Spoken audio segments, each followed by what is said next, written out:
ہاں، اور اللہ فرماتے ہیں یہ جو ہم نے پچھلی بستیاں ہلاک کر دی ہے نا، یعنی اب اس میں دھمکی ہے کہ وہ بستیاں دوبارہ نہیں لوٹتی ہیں۔ جزوی طور پر دیکھیں اللہ کسی مردے کو زندہ کر دے معجزے کے طور پر، جیسے پیغمبروں کے سامنے ہوں، وہ تو ایک الگ بات ہے، لیکن قاعدہ کلیہ یہی ہے کہ جب ہم کسی بستی کو ہلاک کر دیتے ہیں تو وہ دوبارہ دنیا میں نہیں لوٹتی اور دوبارہ اس کو پھر مہلت نہیں ملتی۔ تو اہل مکہ کو اور لوگوں کو بھی اس سے عبرت حاصل کرنی چاہیے۔ اب یہ سلسلہ اسی طرح چلتا رہے گا دنیا میں۔ آگے اللہ فرماتے ہیں حتیٰ اذا فتحت یاجوج و ماجوج، یہاں تک کہ ایک وقت آئے گا کہ قیامت کی علامتیں ظاہر ہونا شروع ہو جائیں گی اور پھر اللہ اس کائنات کو تباہ کرنے کا ارادہ کر لے گا۔ تو اس میں ایک بہت بڑی علامت کا اللہ نے ذکر کیا کہ قیامت کی ہولناکیوں میں جو پہلی ہولناکی ہوگی اذا فتحت یاجوج و ماجوج، یعنی قیامت کے جو آثار شروع ہو جائیں گے تو یہاں تک کہ یاجوج اور ماجوج کو کھول دیا جائے گا۔ یعنی اس آیت میں اصل میں یہ طرز اختیار کیا گیا ہے کلام اللہ میں کہ لوگ دنیا میں مست ہیں، غفلت میں ہیں، پیغمبر جب دنیا میں آئے تو ان کو فالو کیا، بالآخر پھر پیغمبروں کی تعلیمات سے ہٹتے چلے گئے تو اللہ کہتے ہیں جیسے میں نے پہلے بستیوں کو ہلاک کیا ہے نا، تو میں اس زمین کو بھی تباہ و برباد کروں گا، پوری زمین کو ہلاک کر دوں گا میں۔ لیکن اس ہلاکت کے آثار شروع کہاں سے ہوں گے؟ اس کے آثار میں ایک بہت بڑی نشانی ہوگی یاجوج اور ماجوج کا نکلنا۔ وَهُم مِّن كُلِّ حَدَبٍ يَنْسِلُونَ، اور وہ ہر ٹیلے سے، ہر اونچی آڑ سے نکلنے کی کوشش کر رہے ہوں گے۔ یعنی آڑ کا ذکر اس لیے کیا کہ اکثر رکاوٹ آڑ ہی بنتی ہے، ورنہ میدانوں میں تو کھلے چلے جاتے ہیں، تو میدانوں میں تو وہ کھلے چلے آئیں گے، لیکن جہاں بھی آڑ ہوگی تو وہاں سے بھی تمہیں لگے گا کہ ایک بڑی تعداد میں ایک ہجوم ہے یاجوج اور ماجوج کا، جو انسانوں کو تباہ و برباد کرنے کے لیے ظاہر ہو رہے ہیں۔ اس پر یاجوج ماجوج کی جو تفصیلی بحث ہے وہ سورہ کہف میں بیان کر چکا ہوں، جس کا خلاصہ یہی ہے کہ یاجوج ماجوج ایک قوم ہے، انسان ہے۔ حضرت ذوالقرنین نے ایک آہنی دیوار بنا کے ان کو پہاڑوں کے پیچھے دھکیل دیا ہے۔ ان کی صحیح لوکیشن کا اللہ کے علاوہ کسی کو علم نہیں ہے، اور وہ قرب قیامت میں ظاہر ہوں گے، زمین میں بہت زیادہ فساد مچائیں گے۔ وَاقْتَرَبَ الْوَعْدُ الْحَقُّ، اللہ فرماتے ہیں اور حق وعدہ وہ قریب آ چکا، یعنی اس قیامت کے دن کی اللہ منظر کشی کر رہے ہیں، اس کو ہمارے سامنے رکھے ہیں کہ دیکھو وہ وعدہ قریب آ گیا تمہارے۔ فَإِذَا، کیونکہ یاجوج ماجوج جب ظاہر ہوں گے تو اس کے تو بہت قریبی، بہت ہی کچھ وقت کے بعد ہی قیامت قائم ہو جائے گی۔ فَإِذَا هِيَ شَاخِصَةٌ أَبْصَارُ الَّذِينَ كَفَرُوا، تو اچانک کافروں کی نگاہیں پھٹی کی پھٹی رہ جائیں گی، حیران ہو جائیں گے قیامت کی ہولناکی کو دیکھ کر، اور کہیں گے یا ویلنا قد کنا فی غفلۃ من ھذا، ہائے ہماری بدبختی، ہم تو اس سے غفلت میں پڑے ہوئے تھے، ہم نے تو اس طرف کبھی سوچا ہی نہیں۔ آج دیکھ لینا انسان پیغمبروں کی تعلیمات کو تو ویلیو دے ہی نہیں رہا ہے، بس ترقی اور معاشی ترقی اور سائنسی ترقی اور ٹیکنالوجی اور حقوق ایک دوسرے کے اور جانوروں کے حقوق اور گدھے گھوڑوں کے حقوق، اسی پر پوری انسانیت گھوم رہی ہے۔ جس خدا نے پیدا کیا اس کو ڈکشنری سے نکال دیا۔ تو اللہ کہتے ہیں جب قیامت دیکھیں گے نا تو کہیں گے یا ویلنا، ہماری بدبختی، ہم تو اس سے غفلت میں پڑے ہوئے تھے، اس طرف تو ہم نے سوچا ہی نہیں، بل کننا ظالمین، بلکہ کہیں گے ہم تو ظالم تھے، یعنی ہمیں سوچنا چاہیے تھا پھر بھی ہم نے نہیں سوچا۔ انکم وما تعبدون من دون اللہ حصب جہنم، اب چونکہ مشرکین تو مشرک تھے، ان کے ذہن میں سب سے پہلے یہ خیال آتا تھا کہ ٹھیک ہے اگر قیامت قائم ہو گئی تو ہمارے بھگوان اور ہمارے بت ہمیں بچا لیں گے، ان کو اللہ نے الگ سے دھمکی دی ہے، انکم وما تعبدون من دون اللہ حصب جہنم، فرمایا تم اور جو تمہارے معبود ہیں نا، جن کی تم عبادت کرتے ہو اللہ کو چھوڑ کر، یہ سارے جہنم کا ایندھن بنیں گے۔ احادیث میں یہ مضمون ہے کہ یہ جو پتھر کے بنے ہوئے بت ہیں نا، اگرچہ ان میں حس نہیں ہوتی لیکن اللہ ان کو بھی مشرکین کے ساتھ آگ میں ڈال دے گا، مشرکین کا غم بڑھانے کے لیے، کہ جن معبودوں کو تم سمجھتے تھے کہ سفارش کریں گے، آج یہ بھی تمہارے ساتھ جل رہے ہیں اس آگ میں۔ اللہ فرماتے ہیں انتم لہا واردون، تم سب اس میں جاؤ گے، یعنی ان بتوں کی عبادت کرنے والے بھی اور جو بت ہیں وہ بھی۔ لو کان ہؤلاء آلہۃ، اللہ فرما رہے بتاؤ یہ اگر معبود ہوتے تو ما وردوہا، یہ خود جہنم میں کہاں جاتے، وکل فیہا خالدون، اور یہ سب کے سب عبادت کرنے والے اور معبود یہ سب ہمیشہ ہوں گے اس میں۔ لہم فیہا زفیر، اور ان کے لیے اس جہنم میں شور و چیخ و پکار ہوگی۔ وہم فیہا لا یسمعون، اتنا شور ہوگا کہ یہ ایک دوسرے کی آواز نہیں سن پائیں گے۔ دیکھیں قرآن مختلف موقع کے مختلف درجات کو بیان کرتا ہے، حالات کو۔ قرآن ہی سے پتہ چلتا ہے کہ جہنمی ایک دوسرے سے بات بھی کریں گے، اور ظاہر ہے جب بات کریں گے تو سنیں گے بھی۔ تو اس سے یہی مراد ہے کہ جہنم میں جب ان کو عذاب ہو رہا ہوگا تو وہ عذاب میں تو چیخو پکار میں کسی کی بات سنائی نہیں دے گی، لیکن ایک نوعیت کا عذاب پھر یہ بھی ہوگا کہ ایک دوسرے کی بات اللہ ایک دوسرے کو سنوائے گا تاکہ ایک دوسرے کو رسوا کریں، ایک دوسرے کو تانے دیں۔ تو یہ مختلف موقعوں کے مختلف عذاب ہیں جن کا قرآن تذکرہ کرتا ہے۔ اللہ ہم سب کو اس آگ سے محفوظ رکھے۔ اور یہ جو اللہ نے کہا کہ ان سب وہاں چیخیں گے پکاریں گے، تو علماء نے لکھا ہے اس سے وہ ان کے پتھر کے بنے ہوئے بت مراد نہیں ہے، کیونکہ ظاہر ہے وہ تو بے جان ہے، وہ کیا پکاریں گے؟ وہ معبود جو زندہ ہوں گے، جن میں شعور ہوگا، کیونکہ دنیا میں ایسے بھی لوگ ہیں جنہوں نے اپنی عبادت خود کروائی ہے لوگوں سے، جیسے فرعون نے کہا تھا انا ربکم الاعلی۔ تو چیخ و پکار ان معبودوں کی ہوگی جنہوں نے لوگوں کو اپنی عبادت پہ مجبور کیا یا اپنی عبادت کی ترغیب دی۔ ان الذین سبقت لهم من الحسنی۔ اب سوال پیدا ہوتا ہے، اچھا جی عیسیٰ ابن مریم کی بھی تو عبادت ہوتی ہے، تو اللہ نے تو کہہ دیا کہ تم اور تمہارے جتنے جھوٹے معبود ہیں، جھوٹے خدا ہیں، سب کو جہنم میں ڈالوں گا۔ لیکن بہت سے بزرگان دین ہیں وہ ساری زندگی توحید کی دعوت دیتے رہے، لیکن مرنے کے بعد ان کی قبروں کو لوگوں نے عبادت گاہ بنا لیا، تو وہ بھی تو جھوٹے معبود تھے۔ تو عیسیٰ ابن مریم کی بھی عبادت ہوئی تو وہ بھی تو اللہ تو کہہ رہا ہے کہ سارے کے سارے جھوٹے معبود جہنم کا ایندھن بنیں گے۔ تو آگے اللہ نے فرمایا نا ان الذین سبقت لهم من الحسنی، ہاں وہ لوگ جن کے لیے ہماری طرف سے پہلے ہی ایک اچھا کلمہ لکھا جا چکا ہے، یعنی وہ پہلے ہی سے اچھے لوگ ہیں، ان کے لیے پہلے ہی جنت لکھی جا چکی ہے۔ اولئک عنہا مبعدون، یہ نیک لوگ اس سے دور ہوں گے، کیونکہ انہوں نے خود لوگوں کو اپنی عبادت پہ نہیں لگایا، لوگوں نے ان کے ساتھ زیادتی کی اور ان کو معبود بنا لیا۔ تو جو وہ لوگ جن کے بارے میں اچھی بات پہلے سبقت کر چکی ہے، اللہ فرماتے ہیں ان کو میں جہنم میں نہیں ڈالوں گا۔ لا يسمعون حسیسہا، وہ تو جہنم کی آہٹ بھی نہیں سنیں گے۔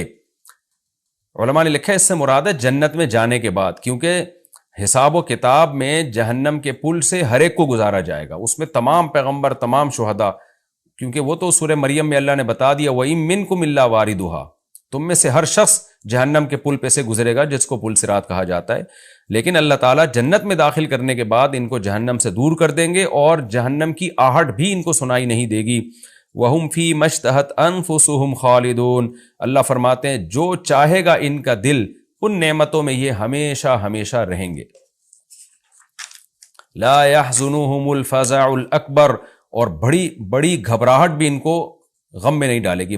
بڑی گھبراہٹ وہ ہوگی جو نفحہ اولا، یعنی جب سور پھونکا جائے گا نا، لوگ قبروں سے نکلیں گے، اس وقت بہت زیادہ خوف کا غلبہ ہوگا لوگوں پہ، اور سب اس خوف میں مبتلا ہوں گے، حساب و کتاب کا جو خوف ہوگا۔ تو اللہ فرماتے ہیں یہ بڑی گھبراہٹ اور بڑی جو ایک نفخہ اولا ہے، یہ بھی ان کو غمزدہ نہیں کرے گی۔ لیکن علماء نے لکھے اس سے بھی یہ مراد ہے کہ مستقل طور پہ غمزدہ کرنا، وقتی خوف تو ہر ایک کو ہوگا، قرآن سے یہ بات ثابت ہے، لیکن اللہ نیک لوگوں سے اس خوف کو جلدی دور کر لیں گے۔ اور جو میدان حشر کا جو خوف ہے، جو حقیقی خوف ہے، جو لمبا خوف ہوگا، وہ صرف نافرمانوں کو ہوگا۔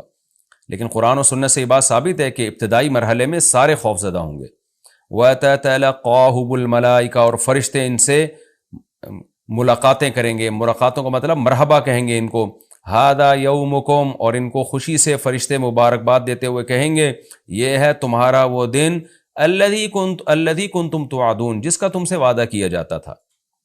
یوم نطوی السماء کطی السجل للکتب، اللہ فرماتے ہیں ہم آسمان کو، کیونکہ جب پہلا سور پھونکا جائے گا تو ہم آسمان کو ایسے لپیٹ دیں گے جیسے دستاویز کو لکھی ہوئی تحریر کے لیے لپیٹ دیا جاتا ہے۔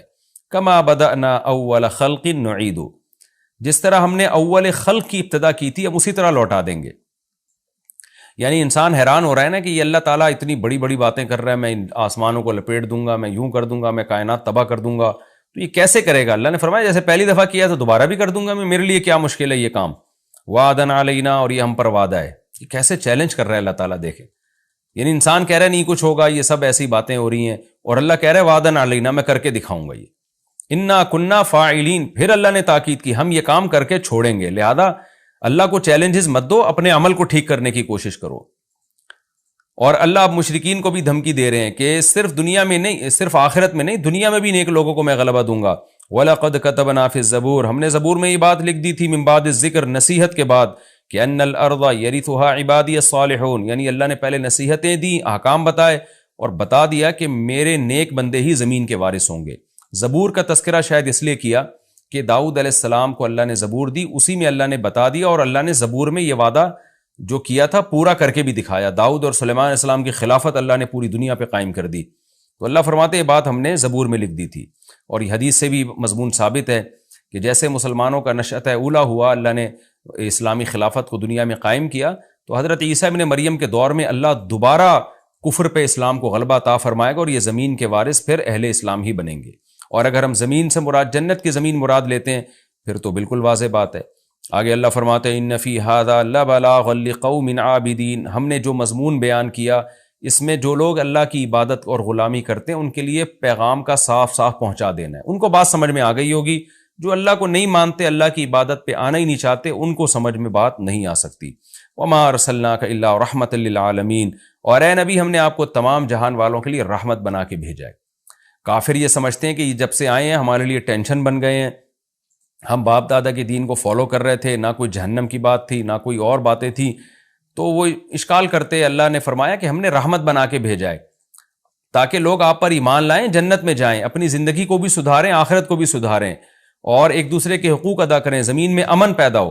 تو آپ رحمت کا ذریعہ ہیں. یہ نہیں مان کے آپ کو زحمت سمجھ رہے ہیں تو یہ آپ کا قصور نہیں ہے، ان کا قصور ہے. تو اللہ نے انسانوں کو بھی بتا دیا کہ پیغمبر صلی اللہ علیہ وسلم تمہارے لیے رحمت ہے، ان کو زحمت مت سمجھو. اب چونکہ اس سورت کا مضمون ہی توحید ہے، اس لیے خلاصے کے طور پر اللہ اس مضمون کو دہراتے ہیں. قل انما یوحی الیہ. اے نبی اب آپ خلاصے کے طور پر ان کو یہ بات بتا دیجئے، چونکہ میری جو اصل دعوت ہے وہ کیا ہے، میری طرف وہی کی جاتی ہے انما الہکم الہ واحد، کہ تمہارا معبود صرف ایک معبود ہے، اسی کی عبادت کرنی ہے. فہل انتم مسلمون. تو کیا تم فرما بردار بنو گے اب بھی اتنا کچھ سننے کے بعد بھی. فإن تولوا. اے نبی اگر یہ اب بھی آپ کی باتوں سے اعراض کریں، پیٹھ پھیریں، فقل آذنتکم علی سوا. تو کہہ دیجئے میں نے برابر طور پہ تمہیں بتا دیا. یہ برابر کا لفظ کا مطلب ہوتا ہے صاف طور پہ. یہ محاورہ ہے، یعنی اردو میں بھی ہم کہتے ہیں اس طرح کی بات. تو ہم اے نبی آپ کہہ دیجئے میں نے تمہیں صاف طور پر کھلے لفظوں میں اللہ کا پیغام سنا دیا ہے. وَإِنْ أَدْرِي. اب مجھے نہیں پتا اقریب ام بعید ما توعدون، کہ جس عذاب کا اللہ نے تم سے وعدہ کیا ہے وہ قریب ہے یا دور. کیونکہ بار بار نا وہ ایک ہی بات پہ اٹکتے تھے کہ پھر جلدی عذاب کیوں نہیں آتا، جلدی عذاب کیوں نہیں آتا، ڈیٹ بتائیں عذاب کی. تو اے نبی کہہ دیجئے میں نے پیغام پہنچا دیا، اب مجھے نہیں پتا عذاب جلدی آئے گا کہ دیر سے آئے گا.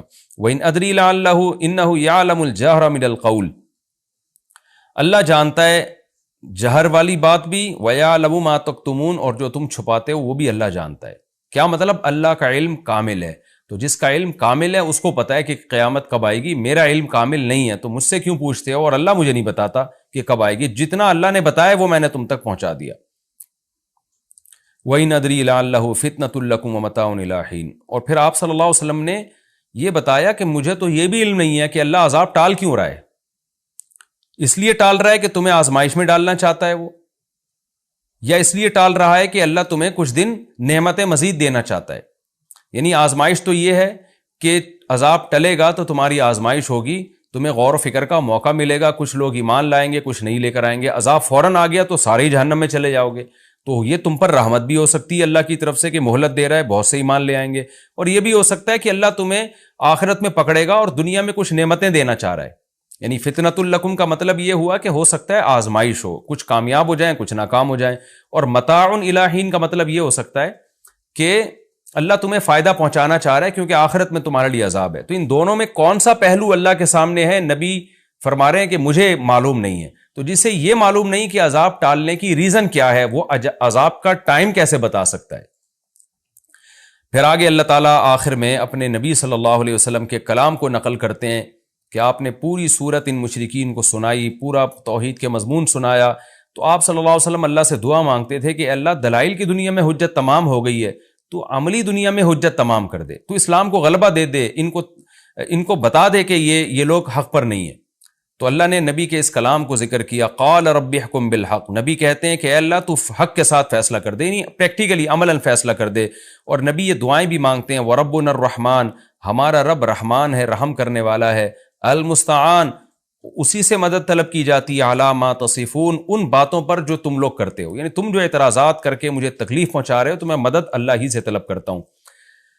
تو یہ تسلی کے دو جملے ہیں جو اللہ کی طرف سے کہ باقی اللہ نے عملی فیصلہ کیا، پھر بدر میں کیا، احد میں کیا، اور پھر خندق میں کیا، فتح مکہ میں کیا، لیکن نبی صلی اللہ علیہ وسلم شروع سے ہی یہ دعائیں مانگتے آ رہے تھے۔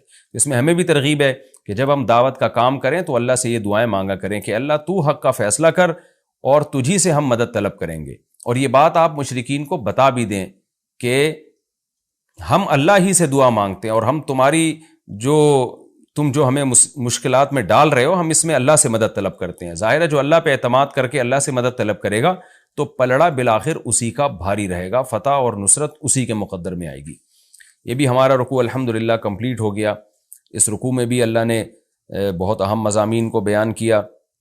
ایک تو یہ کہ نیک اعمال پہ ایمان کے ساتھ نیک اعمال قابل قبول ہیں، بستیوں کو اللہ ہلاک کر دیتے ہیں، دوبارہ زندہ نہیں کرتے اللہ ان بستیوں کو، اور نام و نشان مٹ جاتا ہے ان بستیوں کا۔ اور قیامت کی ہولناکیوں کا اللہ نے تذکرہ کیا کہ پہلی علامت یاجوج ماجوج کا ظاہر ہونا ہوگا، وہ خود سائنس کے لیے ایک چیلنج ہوگی، بہت بڑا چیلنج ہوگی۔ اور پھر آہستہ آہستہ قیامت کی علامتیں آئیں گی تو اہل کفر کی آنکھیں حیرت سے پھٹی کی پھٹی رہ جائیں گی، اور وہ کہیں گے ہمیں تو اس کی توقع ہی نہیں تھی۔ پھر اللہ ان مشرکین اور ان کے معبودوں کو اٹھا کے ان کے ساتھ جہنم کا ایندھن بنائے گا، اور ان معبودوں کو بچا لے گا جن کو ان کی مرضی کے بغیر معبود بنایا گیا، یعنی عیسیٰ ابن مریم اور جو بزرگان دین قبروں میں لوگ ان کی قبروں کی عبادت شروع کر دیتے ہیں، ان کے بارے میں اللہ نے فرمایا کہ وہ جہنم کی آہٹ بھی نہ سنیں گے۔ اور پھر اللہ تعالیٰ نے بتایا کہ ہم نے زبور میں یہ بات لکھی ہوئی ہے کہ نیک لوگ ہی میری زمین کے وارث بنیں گے، لہذا کفر اس خوش فہمی میں نہ رہے کہ ہم اسلام پہ غالب آ جائیں گے، بالآخر اللہ اہل اسلام کو غلبہ دے گا۔ اور اس میں ایک اہم ترین آیت یہ بھی ہے کہ اللہ نے پیغمبر صلی اللہ علیہ وسلم کو رحمت للعالمین بنایا ہے۔ کاش یہ بات آج کافر کی سمجھ میں آ جائے کہ اسلام آپ کے لیے رحمت ہے، عذاب نہیں ہے۔ لوگ اکثر یوٹیوب پہ میں نے دیکھا کمنٹس کر رہے ہوتے ہیں غیر مسلم کہ ہم اسلام سے بچے ہوئے ہیں، عیش کی زندگی میں ہیں۔ بھائی آپ اسلام میں آؤ گے تو آپ کو خوشیوں والی زندگی ملے گی، کیونکہ اللہ نے محمد صلی اللہ علیہ وسلم کو جہان والوں کے لیے عذاب نہیں بنایا بلکہ جہان والوں کے لیے رحمت بنایا ہے۔ اور آخر میں برات ہے کہ پھر بھی نہیں مانتے تو اے نبی آپ ان سے کہہ دیجئے کہ میں نے پیغام بھی پہنچا دیا ہے اور میں دعا بھی اللہ سے مانگتا ہوں، اور میں یہ تو بتا سکتا ہوں عذاب آئے گا۔